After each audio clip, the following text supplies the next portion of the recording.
পশ্চিমবঙ্গের মুখ্যমন্ত্রী শুভেন্দু অধিকারীর সময়ের চাকা কিন্তু টিক টিক করে ঘুরতে যাচ্ছে। যদি শুভেন্দুর মাইক বা মাইক্রোফোনকে খুলে নেওয়া হয়, এক একটা গ্রাম থেকে 10 জনে 10টা বা 20টা করে হাইকোর্টে মামলা করবে। তাহলে কেবলমাত্র একটা দুটো মামলা করলে হবে না, হাজার হাজার মামলা করতে হবে। ভারতের পশ্চিমবঙ্গের বিভিন্ন জেলায় মসজিদ থেকে লাউডস্পিকার বা মাইক খুলে নেওয়ার অভিযোগ উঠে। কোনো লিখিত নোটিশ বা আইনি প্রক্রিয়া অনুসরণ না করেই জোরপূর্বক মসজিদের মাইক অপসারণ করছে প্রশাসন। প্রবীণ আইনজীবী বিকাশ রঞ্জন ভট্টাচার্যের পরামর্শে কলকাতা হাইকোর্টের রিট আবেদনের প্রস্তুতি নিচ্ছেন নওশাদ সিদ্দিক। নির্বাচনের সময় শুভেন্দু অধিকারী ও বিজেপির নেতারা বলেছিলেন, আমরা কি মসজিদের মাইক খুলে নিব?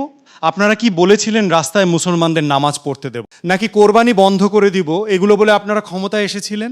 এখন নিজেদের হিসাব দিন, নাহলে পশ্চিম বাংলার মানুষের লাঠিঝাঁটা রেডি হচ্ছে এবং আমার হিন্দু মা বোনেরা অলরেডি বিধায়কদের ঘিরে নিচ্ছে, পঞ্চায়েত মেম্বারদের বিজেপি নেতাদের ঘিরে নিচ্ছে। তাদের মম লিঞ্চিং শুরু হয়ে গেছে। যে 7টি কারণ আছে, সেই 7টি কারণের জন্য এই মুহূর্তে পশ্চিমবঙ্গে নতুন সরকার বিজেপি প্রথমবারের জন্য ক্ষমতায় এসছে। তারা এই এন্টি ইনকামন্সি বা প্রতিষ্ঠান বিরোধিতার সম্মুখীন হয়েছে। ও দর্শক, নতুন আরেকটি নিউজে আপনাকে স্বাগতম। ও দর্শক, এই ভিডিওতে এই বিষয়টি নিয়ে বিস্তারিত আলোচনা করা হবে, তাই না টেনে সম্পূর্ণ ভিডিওটি দেখার অনুরোধ রইল।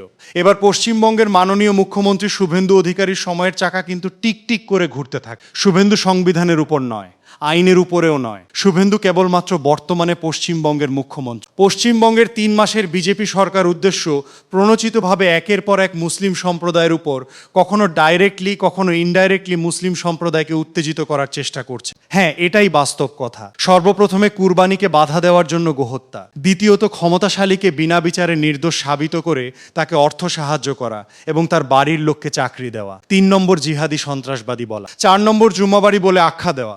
তাতেও যখন মুসলিম সম্প্রদায়ের মানুষ তারা ধৈর্য ধরে দেশের জন্য শান্ত রয়েছে, তখন নতুন করে একটা ব্যাটসম্যান নিয়ে এলেন তাসলিমা নাসরিনকে। সেটাতেও যখন কাজ হলো না, এখন মুসলমানদের মসজিদের মাইক বা লাউডস্পিকার খুলে নেওয়ার পিছনে। তাই বলা যাচ্ছে পশ্চিমবঙ্গের মাননীয় মুখ্যমন্ত্রী সময়ের চাকা কিন্তু টিক টিক করে ঘুরতে থাকবে। শুভেন্দু অধিকারী পশ্চিমবঙ্গের সাধারণ মানুষের গডফাদার, তাই আইন সকলের জন্য সমান করবেন এবং সংবিধান ও আইন মেনে কাজ করার চেষ্টা করবেন। শুভেন্দু প্রতিনিয়ত মুসলিম সম্প্রদায়কে টার্গেট করে তাদেরকে উত্তেজিত করে তাদেরকে বিনা বাজায় জেলে ভরার একটা পরিকল্পনা চালাচ্ছেন ইনডাইরেক্টলি। এটা সকলে জেনে গেছে। তাই বিশেষ করে পশ্চিমবঙ্গের মুসলিম সম্প্রদায়ের মানুষকে বলবো, ভয় পাবেন না। গণতান্ত্রিক পদ্ধতিতে আন্দোলন করা প্রতিটি মানুষের মৌলিক অধিকার। বিশেষ করে অন্যায় যে করে আর অন্যায় যে সহ্য করে, দুজনারই সমান পাপ। তাই অন্যায়ের প্রতিবাদ করতে হবে।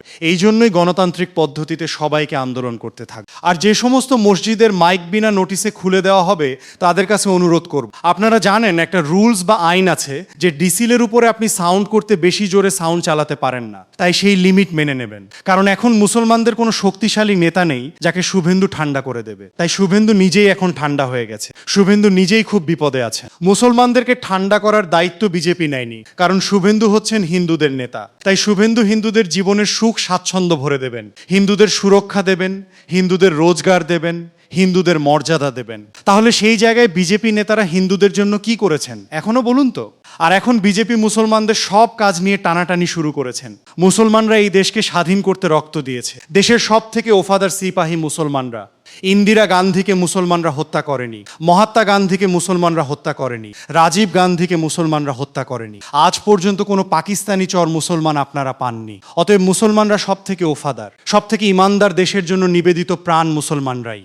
মুসলমানদের উপরে আঙুল তোলার বিজেপি নেতাদের কোনো অধিকারই নেই। এনসিপিআই একটা বাহানা, আসলে তো বিজেপি যারা মমতার সঙ্গে এত বছর ধরে থাকলো, দিদি দিদি করে পাগল হয়ে গেল। দিদি ছাড়া কারা কিছু বোঝেই না। এবং যারা বলেছিল আমরা বিজেপির বিরুদ্ধে বিজেপিকে রোখার জন্য মমতা বন্দ্যোপাধ্যায় ছাড়া কোনো পথ নেই, সেই মমতার আশীর্বাদ, মমতার সিম্বলে জেতার পর মমতার পাশে নেই, শুভেন্দুর সঙ্গে বসে আছে। পশ্চিমবঙ্গে জোরপূর্বক মসজিদের মাইক অপসারণ করছে প্রশাসন। পাশাপাশি ফজরের আজান মাইকে না দেওয়ার জন্য মসজিদ কমিটিগুলোর উপর চাপ সৃষ্টি করা হচ্ছে বলে অভিযোগ করেছেন সংশ্লিষ্টরা। এ ঘটনায় সংখ্যালঘু সম্প্রদায়ের মধ্যে উদ্বেগ ও উৎকণ্ঠা দেখা দিয়েছে। জানা গেছে রাজ্য দূষণ নিয়ন্ত্রণ পর্ষদের পুরনো নির্দেশিকা এবং শব্দ দূষণ নিয়ন্ত্রণ আইনের কথা উল্লেখ করে প্রশাসন এ পদক্ষেপ নিচ্ছে। 1996 সালে কলকাতা হাইকোর্ট এবং পরে সুপ্রিম কোর্টের রায় উপাসনালয়ে মাইক ব্যবহারকে মৌলিক অধিকার হিসেবে স্বীকৃতি দেওয়া হয়নি। একই সঙ্গে নির্ধারিত ডেসিবেল মাত্রা মেনে চলা এবং রাত 10টা থেকে সকাল 6টা পর্যন্ত লাউডস্পিকার ব্যবহারে বিধিনিষেধের কথা উল্লেখ রয়েছে। তবে অভিযোগ উঠেছে শব্দের মাত্রা পরিমাপ, লিখিত নোটিশ প্রদান কিংবা সংশ্লিষ্ট পক্ষকে শুনানির সুযোগ না দিয়েই প্রশাসন সরাসরি মাইক খুলে ফেলতে বাধ্য করছে।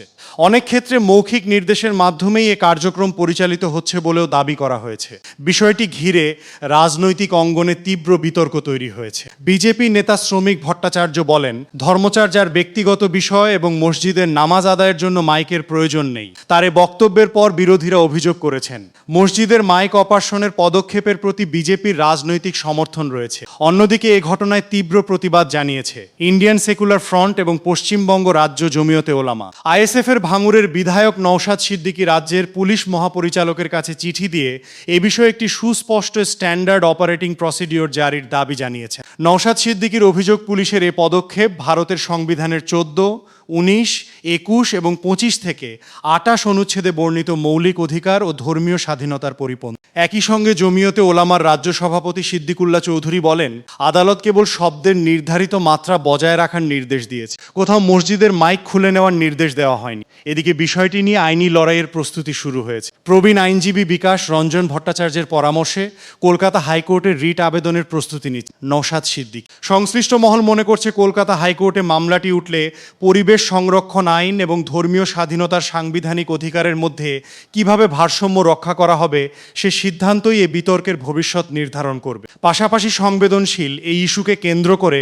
কোনো ধরনের সাম্প্রদায়িক উত্তেজনা বা অস্থিতিশীলতা সৃষ্টি না করার আহ্বান জানিয়েছেন সংশ্লিষ্টরা। ও দর্শক, বিষয়টি আপনি কিভাবে দেখছেন জানান মন্তব্যের ঘর। আরও এরকম নতুন নতুন ভিডিও পেতে আমাদের চ্যানেলটি সাবস্ক্রাইব করে নোটিফিকেশন বেল আইকন অন কর। ভিডিওতে একটি লাইক দিয়ে বেশি বেশি শেয়ার করুন। আরও ফেসবুক পেজটি ফলো করে রাখুন এরকম নতুন নতুন ভিডিও।